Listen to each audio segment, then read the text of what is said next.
की।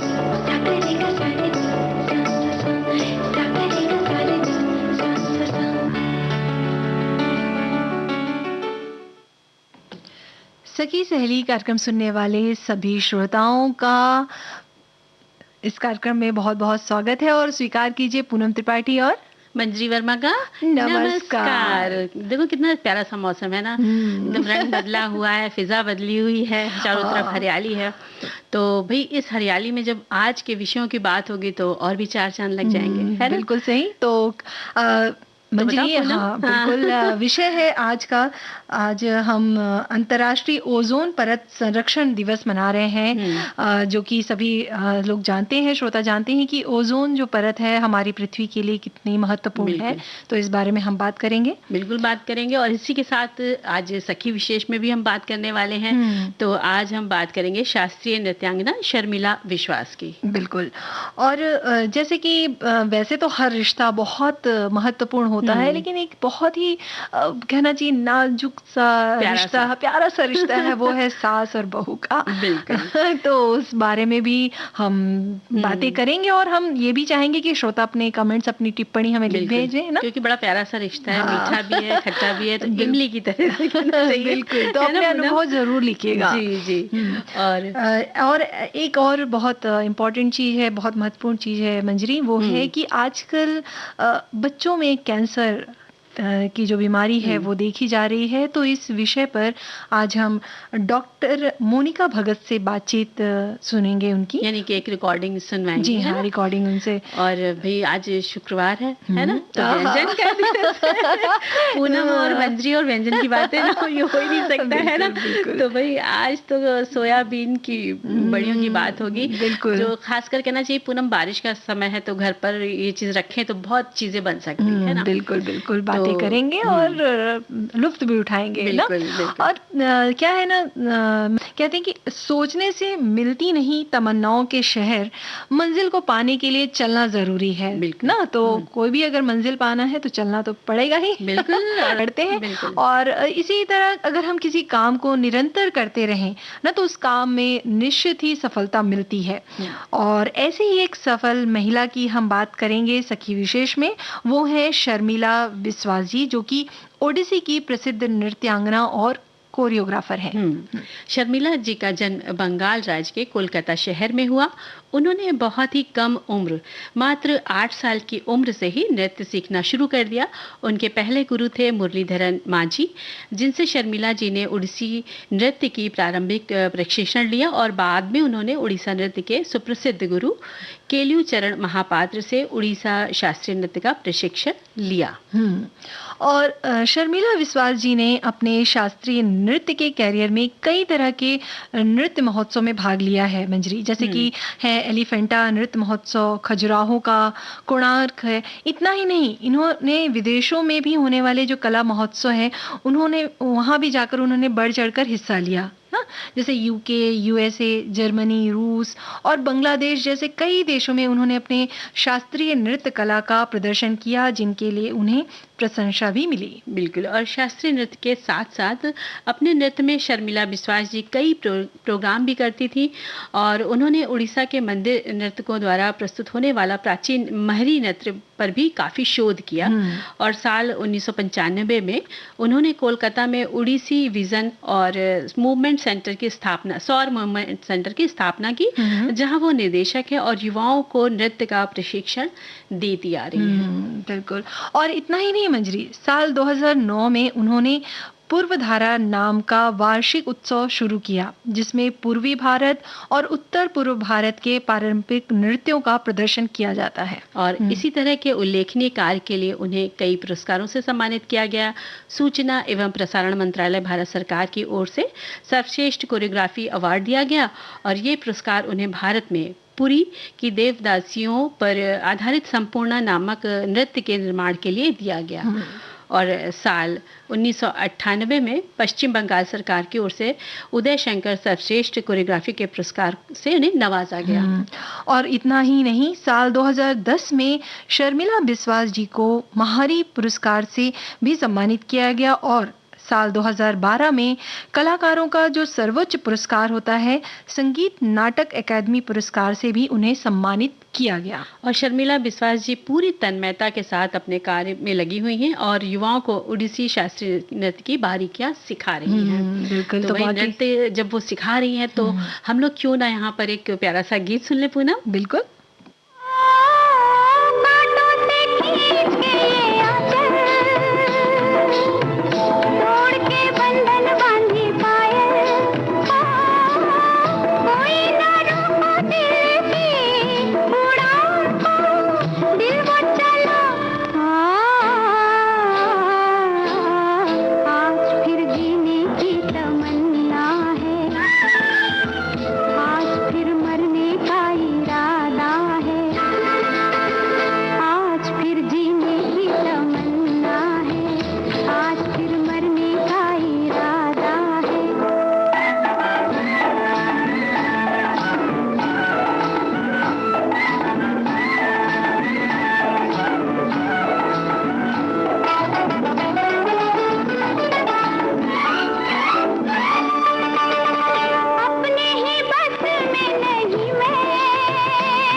तो पूनम देखो आज है अंतर्राष्ट्रीय ओजोन परत संरक्षण दिवस। तो आज हम अपनी भौतिक सुख सुविधाओं के लिए पर्यावरण को जाने अनजाने हानि पहुंचा रहे हैं। बिल्कुल। और जिससे कई प्राकृतिक पर्यावरण में कई तरह के बदलाव हो रहे हैं। जैसे कि आपने ओजोन की बात करी मंजरी, तो क्या है, ओजोन एक हल्के नीले रंग की गैस है जो पृथ्वी से 10 किलोमीटर से 50 किलोमीटर की ऊंचाई के बीच पाई जाती है ना, जो कि सूर्य से आने वाली जो हानिकारक पराबैंगनी किरणें हैं उसको फिल्टर करती है और हमें त्वचा कैंसर जैसी जो भयानक बीमारियां हैं उससे बचाती है। लेकिन जिस तरह से हम केमिकल का उपयोग कर रहे हैं या उससे ओजोन परत का जो क्षरण हो रहा है, उससे क्या है तेजी से जलवायु में परिवर्तन हो रहा है जो कि विकट समस्या बन सकती है।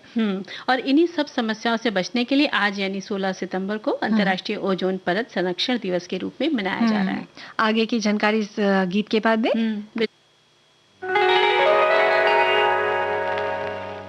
हरी हरी वसुंधरा नीला नीला ये गगन नीला नीला ये गगन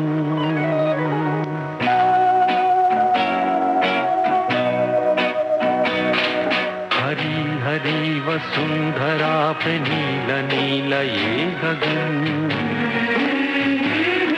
कि जिस पे बादलों की पालकी उड़ा रहा पवन। दिशाएं देखो रंग भरी,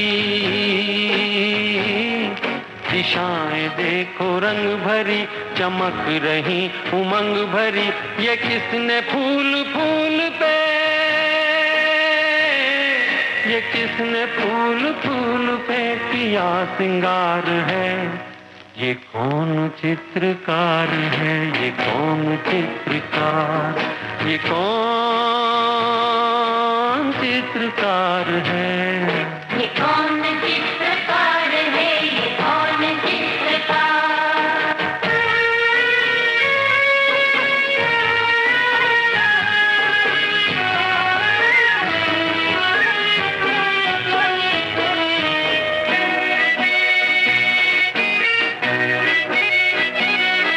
तपस्वियों सी हैं अटल ये पर्वतों की चोटियां।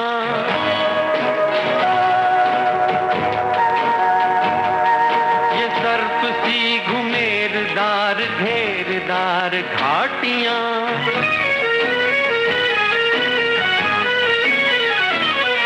ध्वजा से ये खड़े हुए, ध्वजा से ये खड़े हुए हैं वृक्ष देवदार के। गलीचे ये गुलाब के, बगीचे ये बहार के। ये किस कवि की कल्पना, ये किस कवि की कल्पना का चमत्कार है। ये कौन चित्रकार है, ये कौन चित्रकार, ये कौन चित्रकार है, ये कौन चित्रकार है, ये कौन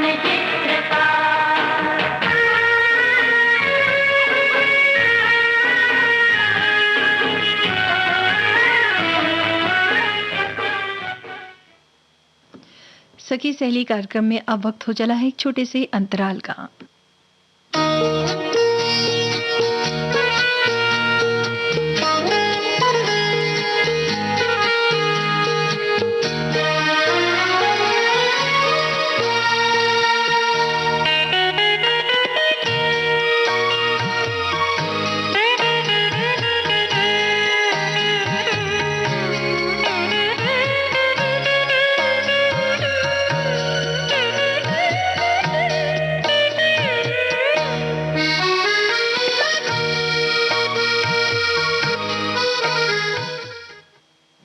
तो पूनम अंतराल के बाद फिर सभी का स्वागत करते हैं। और देखो बहुत सारे संदेश आ गए हैं। हाँ। तो एक संदेश है कि ओजोन परत एक सम ताप मंडल की परत है जो सूर्य से आने वाली पराबैंगनी विकिरण के हानिकारक दुष्प्रभाव से पृथ्वी की रक्षा करती है। वायुमंडल में ओजोन की उपस्थिति के कारण हानिकारक पराबैंगनी किरणों को प्रभावी ढंग से परिरक्षित किया जाता है। यदि ओजोन परत पूरी तरह से समाप्त हो जाती है तो ये जीवित प्राणियों और हमारे ग्रह को गंभीर नुकसान पहुंचाएगी। अगर हम यूवी किरणों के सीधे संपर्क में आते हैं तो ये त्वचा कैंसर हानिकारक बीमारियों का कारण बन सकती है।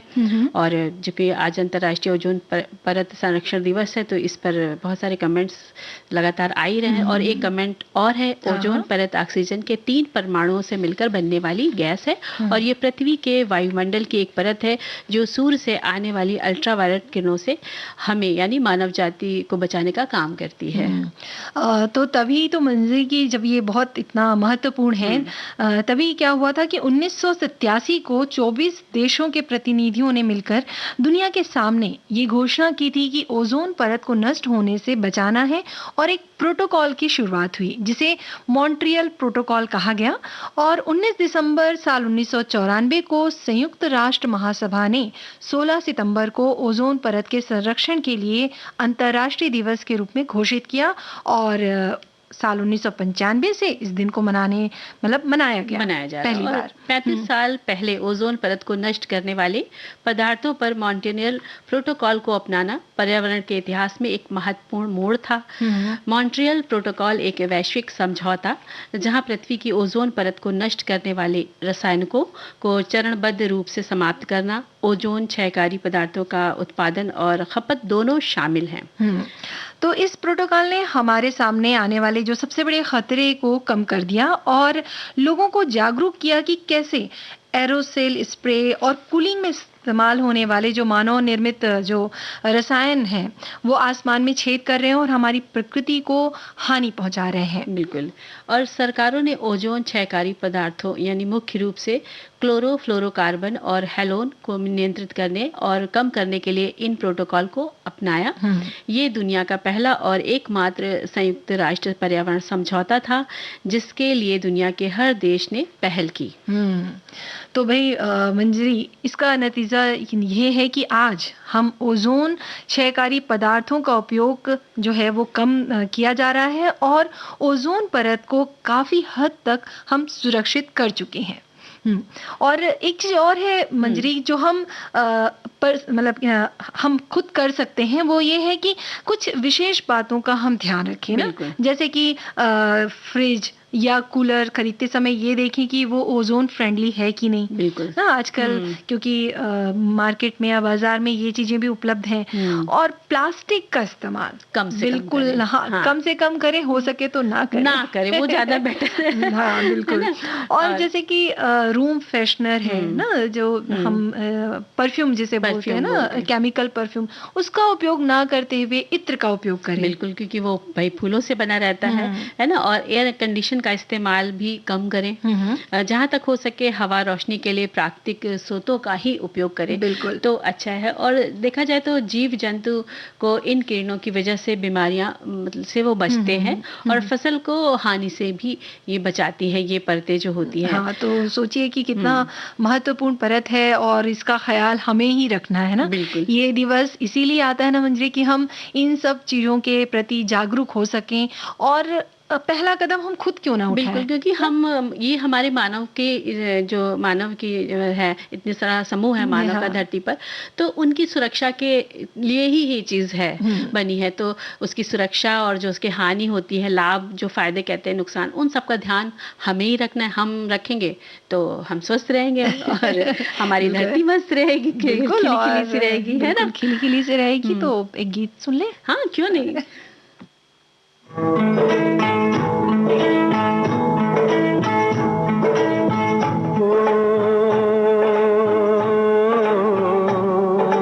रुत है मिलन की साथी मेरे आरे,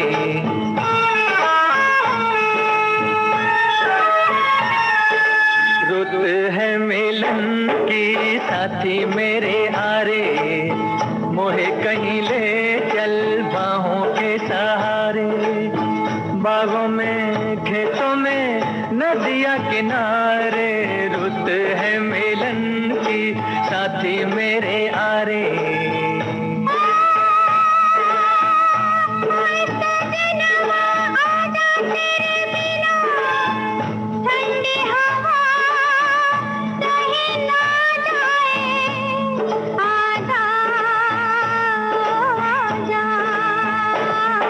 रुत है मिलन की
सजनिया जान ले ले कोई मोसे, अब तो लगे न तो से, आजा ओ आजा। ओ मन कहता है दुनिया सज के जानी बस जाऊं तेरी आंखों में।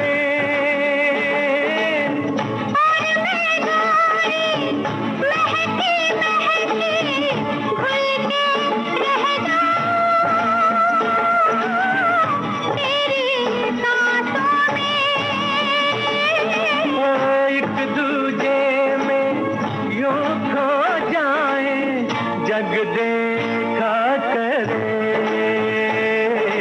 रुत है मिलन की साथी मेरे आरे, मुझे कहीं ले चल बाहों के सहारे, बागों में खेतों में नदिया किनारे, रुत है मिलन की साथी मेरे आरे, रुत है मिलन की साथी मेरे आरे।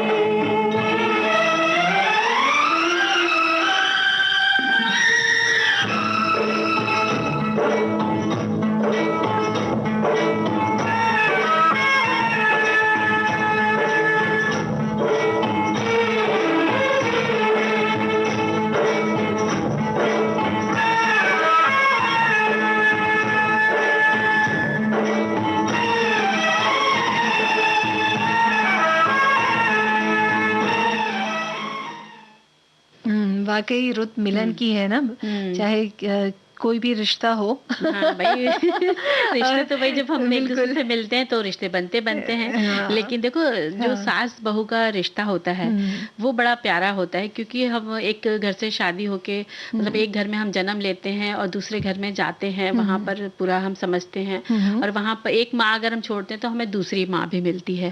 लेकिन भाई देखो अब माँ, लोग कहते हैं ना कि माँ माँ होती है और सास सास होती है ना, लेकिन इस अंतर को हम महिलाएं ही चाहे तो बराबर कर सकती है और पहल करनी भी चाहिए, क्योंकि वो भी रिश्ता एक तरफ आपकी माँ है और दूसरी तरफ आपके पति की माँ है, तो हमें दोनों का आदर सम्मान करना है। बिल्कुल बिल्कुल करना है। और मुझे ऐसे ही एक हमारे श्रोता ने लिख भेजा है, वो लिखते हैं कि रिश्ता सास बहू का, कहने में तो कहते हैं कि ये मेरी बहू नहीं बेटी है, सास नहीं माँ है, पर हकीकत में बहू कभी बेटी की जगह नहीं ले सकती और सास कभी माँ की नहीं हो सकती। आपसी रिश्ते इनके चाहे कितने भी अच्छे क्यों ना हो, सास ही रहेगी और बहू बहू ही रहेगी, ये मेरे अपने विचार हैं, ऐसा इन्होंने लिखा है मंजरी। तो भाई तुम क्या कहना चाहोगे इसमें? देखो अब सबके विचार अलग अलग होते हैं, लेकिन हम तो सबके विचार पढ़ेंगे, है ना। तो भाई मैं तो ये कहूंगी मंजरी की ठीक है ये आपके अपने विचार है, लेकिन जैसे कि कहा ना कि प्यार एक ऐसी चीज है जो जब गैरों को अपना बना देती है, तब तो ये अपने पति की माँ है, तो माँ जैसी ही है ना। बिल्कुल हाथ तो देखो ताली दोनों हाथ से बजती है ना। ये तो सही कहा। तो देखो एक प्यारा सा कमेंट है कि अपने सभी रिश्तेदार को मायके छोड़कर आई बहू को प्यार भरा व्यवहार ही नए परिवार के साथ जोड़ता है, उसे अपनापन का एहसास करा सकता है और उसके मन में सम्मान और समर्थन की भावना पैदा कर सकता है। बहू को सिर्फ काम करने वाली मशीन ना समझकर परिवार का सम्मानित सदस्य मानना चाहिए, है ना। बिल्कुल सही, बहुत ही प्यारा विचार है। इस विचार के बाद एक गीत सुन ले क्या? आँखों आँखों में, आँखों आँखों में बात होने दो, मुझको अपनी बाहों में सोने दो ना। आँखों आँखों में बात होने दो, हाँ मुझको अपनी बाहों में सोने दो। शादी हो जाने दो, शादी हो जाएगी पहले मीठे सपनों में खोने दो, नाना आँखों आँखों में बात होने दो, मुझको अपनी बाहों में सोने दो। शादी हो जाने दो, शादी हो जाएगी पहले मीठे सपनों में खोने दो, नाची आँखों आँखों में बात होने दो।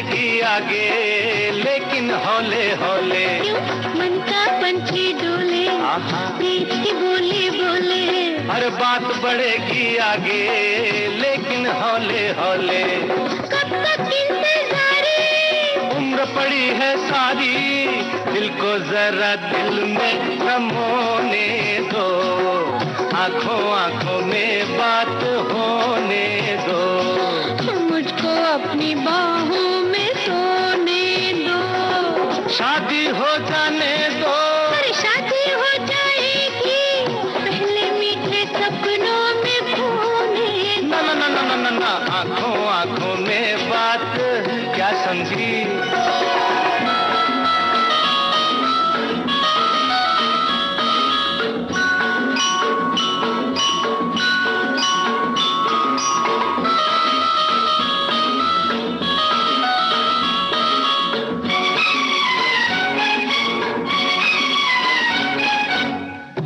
पहले भी बरखा थी तो क्या हुआ, पर ऐसी कहाँ थी, अच्छा हाँ, पहले भी बरखा थी, ऐसी ना भली थी, फूल बनी है अब तू, पहले बंद कली थी समझी, पहले भी बरखा थी, ऐसी ना भली थी, अरे फूल बनी है अब तू, पहले बंद कली थी, दिल में आग लगी है, दिल की आग बुझेगी, मोती पहले नथ में भिगोने दो, आंखों आंखों में बात होने दो। सखी सहेली कार्यक्रम में अब वक्त हो चला है एक छोटे से अंतराल का।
अंतराल के बाद अभी आप सभी श्रोताओं का एक बार फिर सखी सहेली कार्यक्रम में स्वागत है।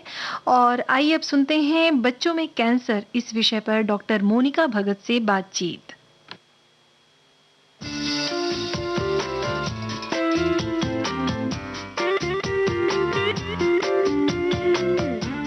श्रोताओं नमस्कार।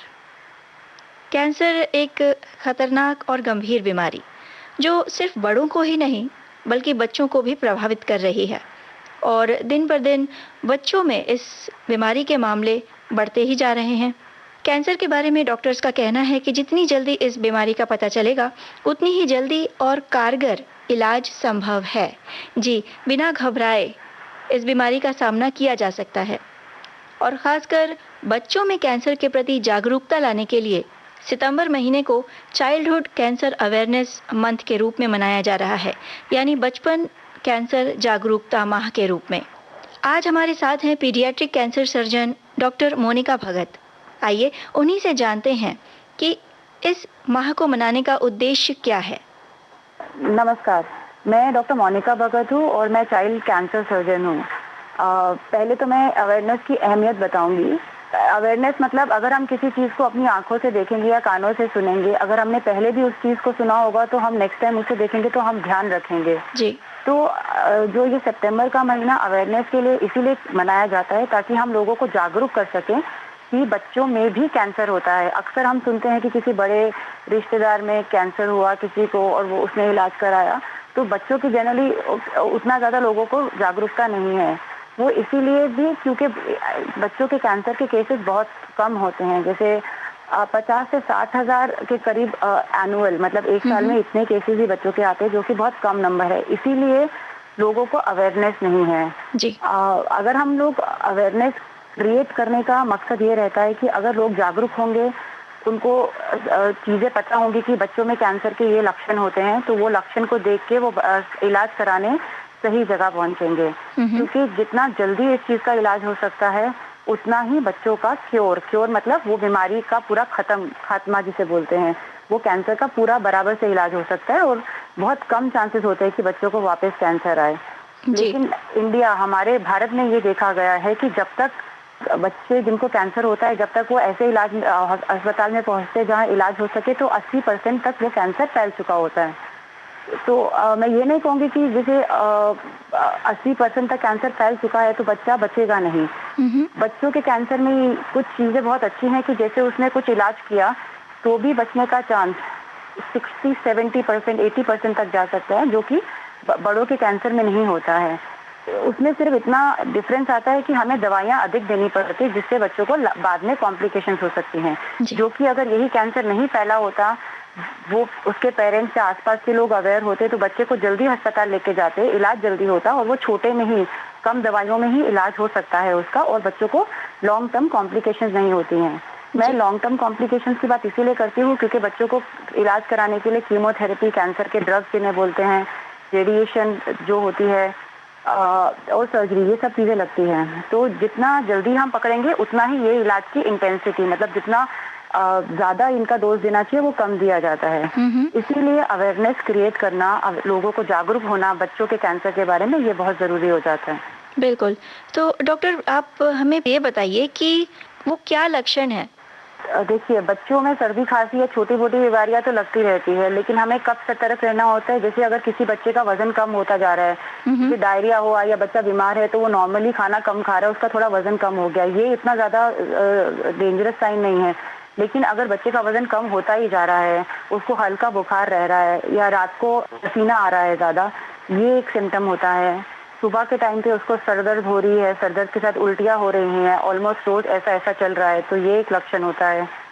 उसके अलावा शरीर में किसी भी हिस्से में, क्योंकि कैंसर कुछ देखता नहीं है, वो हर कहीं बॉडी के किसी भी हिस्से में हो सकता है, तो कहीं एक कोई गांठ है जो थोड़ा थोड़ा करके बढ़ती जा रही है जी, वो एक लक्षण है। कभी कभी क्या होता है, एक गांठ है जो बहुत सालों से है लेकिन अचानक से बढ़ने लग गई, तो वो हो सकता है उसमें भी कैंसर डेवलप हो रहा हो। या कभी बच्चों की जो मदर्स होती है वो बच्चों को मालिश करती है, तो उनको कभी पेट में गांठ लगती है या शरीर में मालिश करते वक्त कोई गांठ होती है, तो वो गांठ को भूलना नहीं है, उसको जाके डॉक्टर को एक बार दिखाना है कि ये हमें गांठ लग रहा है, तो वो एक कैंसर का लक्षण हो सकता है जी। उसके अलावा बच्चा अगर बोलता है कि उसको टांग में दर्द है, स्वेलिंग है कहीं पे, या बच्चा खेलते खेलते गिर गया और उसको बहुत बड़ा फ्रैक्चर हो गया, लेकिन इतना तेज नहीं गिरा था, वो अनएक्सप्लेन्ड फ्रैक्चर्स बोलते हैं, उसकी वजह से हो सकता है। बाकी वजन नहीं बढ़ रहा है, भूख नहीं लगती है, थोड़ा बिहेवियर इरिटेबल हो गया है बच्चा, वो रहता है। इसमें एक आंखों के कैंसर के बारे में मैं ज़रूरी बात करना चाहूँगी। आंखों का कैंसर रहता है, उसका आउटकम्स बहुत अच्छे हैं, मतलब 99% चांसेस होते हैं कि बच्चा नॉर्मल लाइफ जी सकता है, लेकिन हमें वो आंखों के चेंजेस ज़रा ध्यान से देखने रहते हैं, क्योंकि नॉर्मली हम लोग फोटो खींचते हैं, जैसे आजकल मोबाइल में हम कैमरा के साथ फ्लैश के साथ फोटो खींचते हैं, तो आंखों का कभी लाल नॉर्मली दिखता है ना, आप लोगों ने कभी नोटिस किया रहेगा, तो कभी कभी वो सफ़ेद दिखता है। वो आंखों का रंग जो लाल की जगह सफ़ेद दिख रहा है, वो एक सिम्टम हो सकता है कि बच्चे को आँख का कैंसर है। अच्छा। या फिर उस बच्चे की आँख नॉर्मल थी लेकिन अब जरा डेविएट हो गई है, या उसको उस बच्चे को उस आँख से नहीं दिख रहा है, तो ये सब लक्षण होते हैं कैंसर के। अच्छा, आपने आँखों के कैंसर की बात की, तो इस तरह से बच्चों में और भी तरह के कैंसर होते हैं? हाँ, बच्चों में जैसे कि मैंने कहा कि शरीर में किसी भी हिस्से में कैंसर हो सकता है। 50-60% कैंसर होते हैं, जैसे वो ब्लड कैंसर जिन्हें बोलते हैं, या जो नोट गठान आती है गले में आती है, टांगों पे आती है, या मतलब वो गठान कहीं भी आ सकती है। तो बच्चों में खून का कैंसर हो सकता है, लिम्फ नोड्स का कैंसर हो सकता है, सॉलिड ट्यूमर जिसे बोलते हैं कि लिवर में, किडनी में, हड्डियों में जो हमारी मसल्स रहती है उसके अंदर। तो जैसे बड़ों में कैंसर होता है, वैसे बच्चों में भी हर जगह कैंसर हो सकता है। डॉक्टर, हम ये जानना चाहते हैं कि कई जो दूर दराज के इलाके हैं, अगर ऐसी जगहों पे इस तरह से केसेस दिखते हैं तो माता-पिता क्या करें? जो ऐसे दूर दराज के एरियाज होते हैं वो वहाँ पे अक्सर ये कैंसर्स मिस हो जाते हैं, लेकिन जैसे कि हमारा एनजीओ और इस तरीके से इंडिया में और वर्ल्ड में भी बहुत सारे एनजीओ है जो उस लेवल पे जाके आपको हेल्प करने की कोशिश करते हैं और अवेयरनेस क्रिएट करने की कोशिश कर रहे हैं। कि अभी धीरे धीरे क्योंकि अब बच्चों का कैंसर बढ़ने लगा वो इसी वजह से क्योंकि लोग जागरूक हो रहे हैं। पहले तो मालूम ही नहीं चलता था कि कैंसर है और बच्चा बचता नहीं था, लेकिन अब अवेयरनेस क्रिएट हो रही है। अब जैसा कि आपका क्वेश्चन था कि अगर किसी को अब पता चलता है तो नॉर्मली जहाँ पे वो एरिया है ना, जो गांव वगैरह के एरिया, वहाँ पे इस कैंसर का इलाज संभव नहीं होता क्योंकि वो बहुत बड़ा डिपार्टमेंट चाहिए रहता है जहाँ अलग अलग स्पेशलिटीज के लोग होते हैं। तो अगर आपको पता चलता है कि आपके बच्चे को कैंसर है तो किसी जो मेडिकल हॉस्पिटल रहता है पास में, उधर एक बार जाके इलाज कर सकते हैं। वहाँ पे उनको डॉक्टर जो बच्चों का स्पेशलिस्ट है उसको एक बार पूरा जांच करने दीजिए कि ऐसा कैंसर के जो लक्षण है वो लोग उनके पास टेस्ट रहते हैं, अलग अलग तरीके से वो टेस्ट करते हैं और देखते हैं कि कैंसर डेवलप हुआ है कि नहीं हुआ है। अगर वो आपको क्लियरेंस देते हैं कि कैंसर नहीं है तो आप वापस अपने गांव जा सकते हैं, और अगर कैंसर बोलते हैं तो वो आपको रेफर करते हैं कि कौन से हॉस्पिटल में आपको इलाज कराना चाहिए, क्योंकि बहुत कम हॉस्पिटल है जहाँ पे ये इलाज होता है। तो वो डॉक्टर्स का जनरली इंफॉर्मेशन रहती है कि अगर कैंसर है तो ये जगह पे आपको जाना है इलाज कराने के लिए जी। लेकिन जब तक आपको डॉक्टर क्लियरेंस नहीं देता है कि ये कैंसर नहीं है, तब तक आपको अपना क्वेश्चन जो है दिमाग में कि ये कैंसर है, वो पूरा उसका आंसर आपको चाहिए, हाँ या ना उसमें। जी, मतलब पूरी तरह से जब तक समाधान ना हो जाए, रिपोर्ट्स ना आ जाए और क्लियर ना हो जाए कि हाँ ये कैंसर है या नहीं है, तब तक आपको वहाँ रुकना है। बच्चों में जो कैंसर होता है उससे बचाव के लिए क्या कुछ किया जा सकता है? जी, बच्चों में देखा जाए तो ऐसा प्रिवेंशन नहीं कर सकते किसी चीज का, कैंसर का, क्योंकि क्या रहता है कि जो बच्चों के कैंसर है वो हमारे जैसे एडल्ट्स में कैंसर होते हैं कि लाइफस्टाइल, अगर कोई अनहेल्दी फूड खा रहा है तो उसका वजन बढ़ रहा है, वजन बढ़ने की वजह से आपको ब्रेस्ट का कैंसर या ऐसे कैंसर हो सकते हैं। लेकिन बच्चों में ऐसा लाइफस्टाइल रिलेटेड कुछ है नहीं जो कैंसर चीजें कॉज करता है जी। तो बहुत जैसे आप बोल सकते हैं 5 से 10% ही बच्चों में ऐसा कैंसर होता है जो माँ बाप में जीन्स हैं और वो बच्चों में आए हैं, उसकी वजह से कैंसर हुआ है, जिसे हम हेरिडिटरी बोलते हैं। उसके अलावा प्रिवेंशन करने के लिए आप बच्चों को ये सिखा सकते हैं शुरू से ही कि आपको हेल्दी खाना खाना है, आपको अपनी फिजिकल एक्टिविटी करनी है। वो एक बार बच्चों के दिमाग में बैठ जाता है ना तो वो कंटिन्यूस लाइफ भर अच्छा खाना खाएंगे, एक्टिविटी करेंगे, जिसकी वजह से उनको आगे जाके कैंसर होने के चांसेस कम होंगे। डॉक्टर, जब कैंसर के बारे में पता चलता है और खासकर माता-पिता को जब ये पता चलता है कि उनका मासूम बच्चा है वो इस गंभीर बीमारी के चपेट में है, तो सबसे पहले तो एक मानसिक आधार भी बेहद जरूरी होता है, खासकर इस बीमारी के विषय में कहें तो इस बारे में आप क्या कहना चाहेंगे? पहले तो जब हमारे पास कुछ एक प्रॉब्लम आई है तो हर इंसान सोचता है कि उसका सोल्यूशन होना चाहिए जी। और अगर किसी को कैंसर बताया जा रहा है कि मेरे बच्चे को कैंसर है तो भागना या डरने से कुछ नहीं होता है, इलाज जरूरी होता है। ये मैं इसीलिए बोलती हूँ क्योंकि इंडिया में जैसे कुछ हॉस्पिटल जो कंटेनर पीडियाट्रिक कैंसर या पीडियाट्रिक इसमें डील करते हैं, उनके आउटकम्स 80% 90%, कुछ की ट्यूमर्स में तो 99% जाते हैं। आउटकम्स मतलब 5 साल या आगे का सर्वाइवल उतना अच्छा होता है। तो इसीलिए घबराने से कुछ नहीं होता है, आपको इलाज के लिए स्टेप्स लेने पड़ते हैं। जितना आप में कॉन्फिडेंस आएगा कि हाँ आपको इलाज कराना है, आप कराएंगे, पहले आपको खुद से स्ट्रांग होना पड़ेगा, तभी आप अपने बच्चे को हैंडल कर पाएंगे। बिल्कुल। तो इसीलिए घबराना इज नॉट अ सोल्यूशन, आपको इलाज के लिए जाना है। और जब भी आप किसी हॉस्पिटल में जहाँ पे कैंसर की ट्रीटमेंट होती है वहाँ पे इलाज के लिए जाते हैं तो वहाँ पे आपको सपोर्ट करने के लिए डॉक्टर्स रहते हैं, उनका पूरा टीम होता है, वहाँ पे सोशल वर्कर्स होते हैं, जो भी आपके प्रॉब्लम्स है वो आप उनसे शेयर कर सकते हैं और वो आपको मेंटली भी सपोर्ट करते हैं और फाइनेंशियली भी कुछ हद तक सपोर्ट करते हैं ताकि आप इलाज बराबर करा सकें। क्योंकि इंडिया में अगर 10 बच्चों को कैंसर आता है तो उसमें हार्डली एक ऐसा बच्चा होता है जो पूरा कंप्लीट ट्रीटमेंट लेता है, कुछ बच्चे से इलाज पूरा नहीं कराते हैं। तो हमारा प्रॉब्लम वही होता है। तो इसीलिए आपको स्टेप लेना चाहिए और इलाज कराना चाहिए। और 98% कैंसर्स में ऐसे कैंसर है जिनका इलाज कराएंगे तो सर्वाइवल आउटकम जिसे बोलते हैं अच्छा होता है। डॉक्टर मोनिका, जो सरकारी संस्थाएं हैं या सरकारी अस्पताल हैं जो बच्चों में कैंसर के इलाज को देखते हैं, क्या आप कुछ नाम बता सकते हैं? जैसे आप मुंबई की बात करेंगे तो यहाँ पे टाटा मेमोरियल हॉस्पिटल है जहाँ पे बच्चों के कैंसर के पेशेंट्स अक्सर आते हैं। उसके अलावा अगर आप नॉर्थ में जाएंगे तो एम्स हॉस्पिटल है दिल्ली में, पीजीआई चंडीगढ़ है वहाँ पे आते हैं, नागपुर में एनसीआई एक हॉस्पिटल है। तो ये कुछ गवर्नमेंट के सेटअप्स है जहाँ पे आपको पेशेंट चाइल्ड कैंसर के पेशेंट अधिकतर मिलते हैं, वो वहाँ पे रेफर होते हैं। अच्छा। और कुछ इसी तरीके के कुछ प्राइवेट हॉस्पिटल्स भी हैं जहाँ पे इलाज होता है।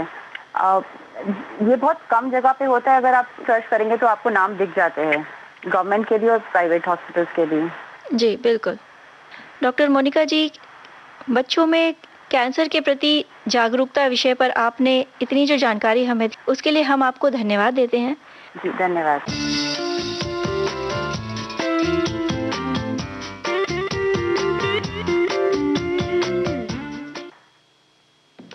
तो देखो कितना प्यारा सा ये अभी हम लोगों ने सुना, इसकी वार्तालाप बातचीत महत्वपूर्ण जानकारी थी।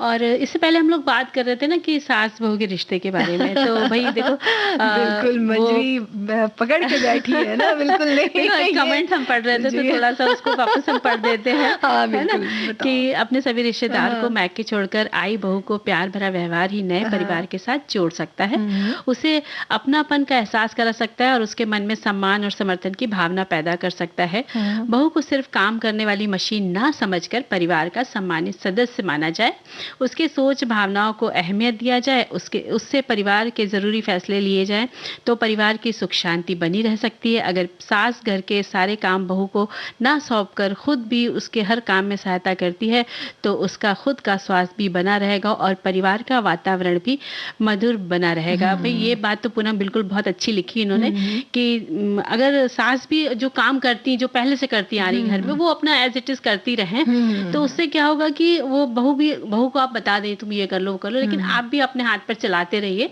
जिससे कि आपकी फिटनेस के लिए उतना ही अच्छा रहेगा। अगर आप करना छोड़ देंगी तो आपको तकलीफ होगी। तो वो तो है ही। हाँ वो चीज ना, और ये भी है ना मंजरी की भाई आप कहना चाहिए कि सास से ही तो बहू जो है उनके घर के रीति रिवाज जो होते हैं, काम जो है वो उनके तरीके से वो सीखती हैं। बिल्कुल बिल्कुल। ऐसा एक कमेंट है, टिप्पणी है, एक श्रोता ने लिखा है कि भाई सास बहू का रिश्ता सबसे नाजुक रिश्ता है, पल में तोला पल में माशा। तो शहर में रहते हुए मेरी सास पुराने ख्यालों की थी, उनका कोई भी दोष नहीं था, जैसा व्यवहार उनको मिला वही हमारे साथ भी करती थी, पर समय के बदलाव वो भी थोड़ी बदल गई थी।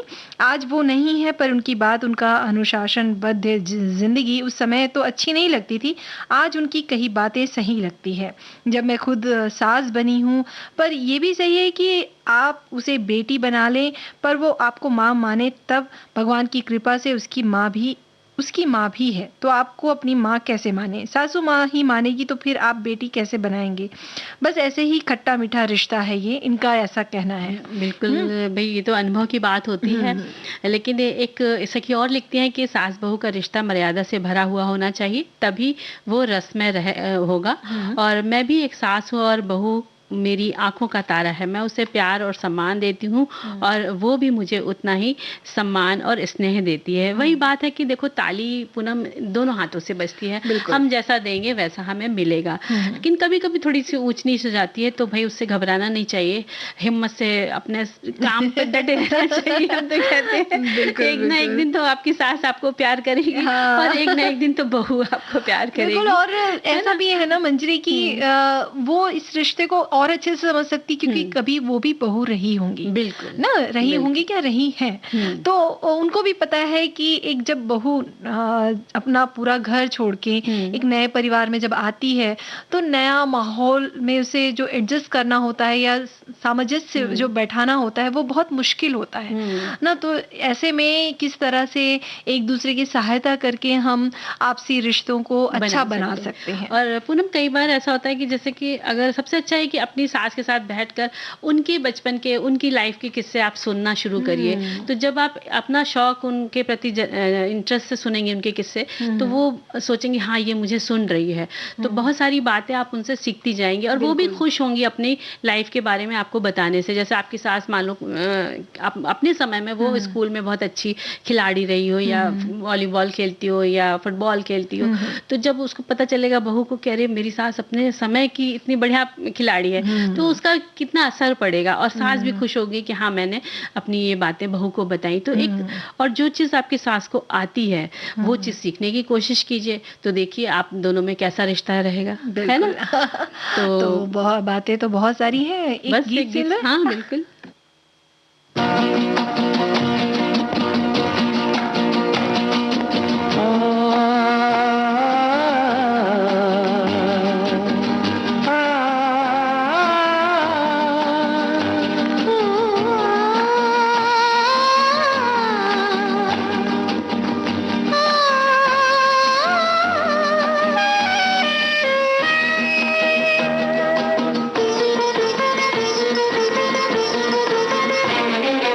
गुनगुना रहे हैं भंवर, खिल रही है कली कली।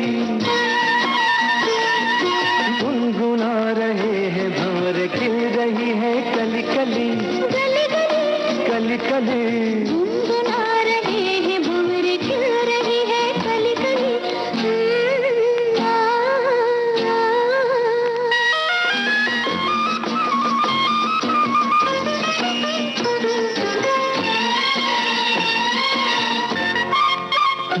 जरा देखो सजन, बेईमान भौरा कैसे मुस्काए। माए कलियों शर्माए, घूंघट में गोरी जैसे छुप जाए। हाय जरा देखो सजन, बेईमान भौरा कैसे मुस्काए। माए कलियों शर्माए, घूंघट में गोरी जैसे छुप जाए। हाय रुत ऐसी हाय कैसी ये पवन चली गली गली। गुनगुना रहे हैं भंवर, खिल रही है कली कली। गली गली कली कली गुनगुना रहे हैं भंवर, खिल रही है कली कली।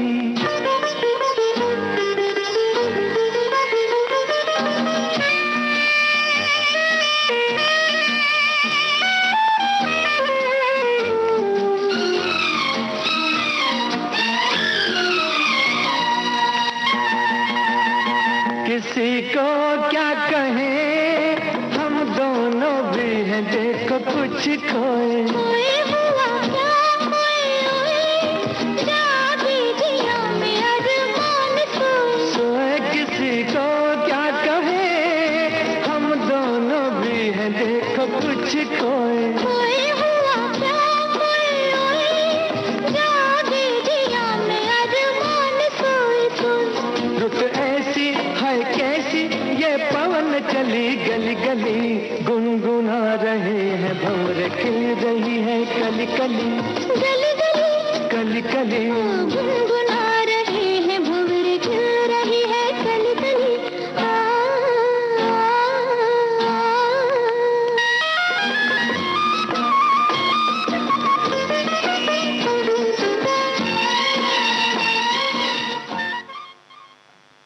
तो पूनम भाई व्यंजन की बात हो जाए, हाँ, बिल्कुल। तो हम बताते हैं सोया कबाब। तो अरे हमारी वाह, सभी क्या सखियां बात तैयार है। होगी। तो इसकी हाँ। सामग्री है सोयाबीन की बड़ी, आलू, सत्तू, प्याज, हरी मिर्च, हरी धनिया, नमक, जीरा, साबुत धनिया, मिर्च पाउडर, हल्दी पाउडर, गरम मसाला, चाट मसाला, अदरक और सरसों का तेल। इसकी विधि है, सोयाबीन की बड़ी को गर्म पानी में आप आधे घंटे के लिए भिगो कर रख दें। आलू भी उबाल लें और अब सोयाबीन की बड़ी को पानी से निकाल के जब वो भीग जाए तो उसको मिक्सी में पीस लीजिए। फिर उसमें फिर एक बर्तन में आप इस मिश्रण को निकाल लीजिए। इसमें बाकी सामग्री जो हमने बताई वो सब मिला दीजिए, आलू मिला दीजिए, मैश कर दीजिए और जो बाइंडिंग के लिए उसमें सत्तू डालना है, कटी प्याज, धनिया वगैरह वो सब मिला दीजिए और बस उसके आप छोटे से उसकी कटलेट बना लीजिए, तैयार कर लीजिए और आप सरसों के उसमें तेल डाल करके पैन में इसको आप शैलो फ्राई कर लीजिए है ना? अच्छा, तो सरसों तेल में ही फ्राई कर सकते हैं या फिर मंजरी आप के? आप जो यूज करते हैं तेल घर पे उसमें भी कर सकते हैं। सरसों का तेल इसलिए बोला कि थोड़ा सा फायदेमंद होता है सेहत के लिए, तो आप वैसे भी कर सकते हैं, नहीं तो अच्छा। आप जो भी खाना तेल पसंद करते हैं उसमें कर लीजिए। तो आपको सारी सामग्री जो मैंने बताई ना वो ही मिलानी है उसमें सारी चीजें, है ना? तो ये शैलो फ्राई करना है, शैलो फ्राई मतलब करना है, तो थोड़ा कम सा तेल तेल में। डाल के अच्छा, कम तेल अच्छा, डाला और कबाब आप दोनों तरफ सुनहरे अच्छा, सुनहरे अच्छा। कर लिए, तो भाई बस टेस्टी सी तैयार हो गई है ना। और तुम क्या बताने वाली हो? सोयाबीन बड़ी जो है ना उसका डोसा हम बताने जा रहे हैं। उसमें ये सामग्री है, सोयाबीन बड़ी है 1 कप, 1 टमाटर, अदरक, खड़ी लाल मिर्च, नमक, दही आधा कप, गेहूं आटा 1 कप, चावल आटा चौथाई कप, जीरा, प्याज, गाजर, धनिया पत्ती। तो क्या करना है कि सोयाबीन बड़ी, टमाटर 1 टमाटर जो आप ले रहे हैं, खड़ी लाल मिर्च, अदरक के जो टुकड़े को है, इन सबको एक साथ 10 से 15 मिनट उबाल लें। उबल जाने के बाद ठंडा होने के लिए रख दें और टमाटर का छिलका निकाल के रख दें और इन सबको मिक्सी में पीस लें। अब इस मिश्रण में 1 कप जो गेहूं का आटा लिया, चावल आटा लिया आपने, और आधा कप जो दही लिया, जीरा, नमक, ये सब डालकर थोड़ा पानी डालकर मिश्रण जैसा बना लें। थोड़ा सा गाढ़ा घोल बनेगा, इसे मिलाते रहें जब तक कि ठीक से ना मिल जाए। और इसमें फिर किसा हुआ गाजर आप डाल सकते हैं, कटी प्याज, ये आप अपने स्वाद के हिसाब से धनिया पत्ती डालकर मिक्स कर लें। अब क्या करना है कि ये जो सोयाबीन का जो डोसा है वो तैयार हो गया।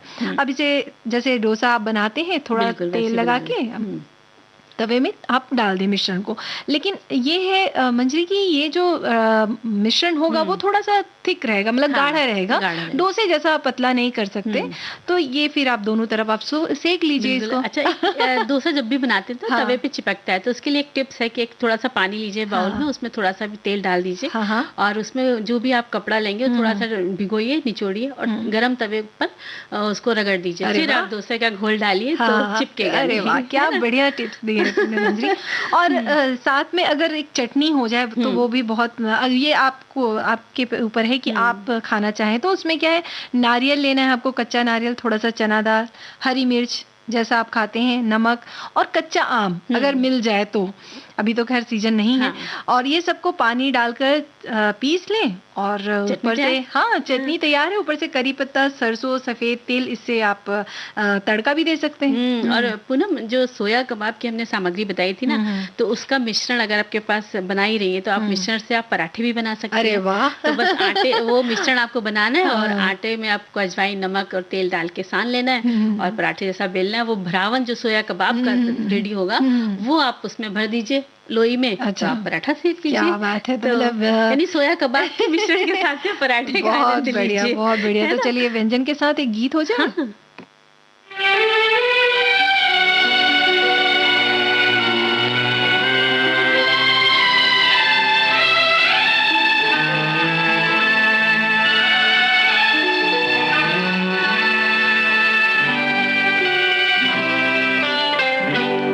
आँखों में हम तुम हो गए दीवाने,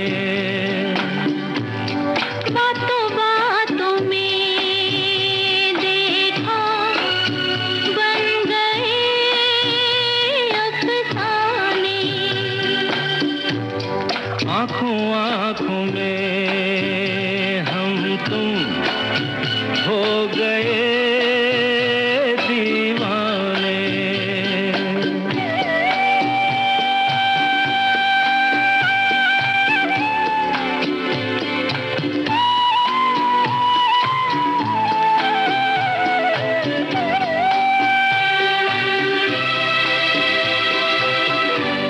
याद करो ये सबने कहा था, दिल जो दिया तो ये हाल होगा, चैन ना आएगा, नींद ना आएगी, किसी का कहा हम तुम माने नहीं माने, आँखों में हम तुम हो गए दीवाने।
बातों बातों में तो फसाने बन ही जाते हैं, लेकिन वक्त भी होना चाहिए। बिल्कुल, और वक्त तो हो चला है ना? बिल्कुल हो चला है।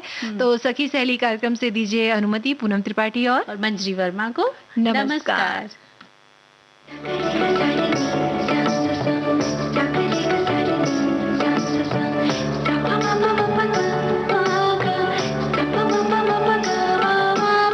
सखी सहेली।